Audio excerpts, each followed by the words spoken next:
தினம் ஒரு தியானம். அக்கிரமம் தேவனுக்கும் அநீதி சர்வ வல்லவருக்கும் தூரமாயிருக்கிறது. யோபு அதிகாரம் 34 வசனம் 10. என் கண்மலையாகிய அவரிடத்தில் அநீதி இல்லை என பாடும் தாவீது. அநீதியினாலே தன் வீட்டை கட்டுகிறவனுக்கு ஐயோ!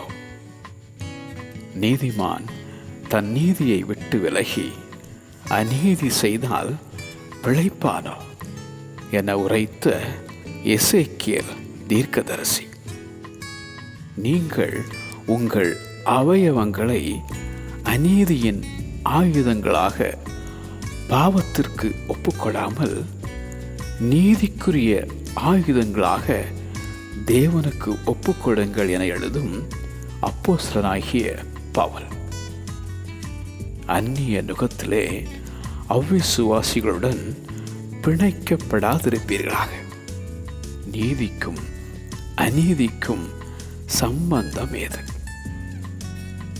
அநீதத்தின் கூலியை விரும்பின அந்த பிலேயா. அநீதியெல்லாம் பாவம்தான் என்றான் அப்போஸ்தலனாகிய யோவான். அக்கிரமம் தேவனுக்கும் அநீதி சர்வ வல்லவருக்கும் தூரமாய் இருக்கிறது. அக்கிரமம் தேவனுக்கும் அநீதி சர்வ வல்லவருக்கும் தூரமாய் இருக்கிறது.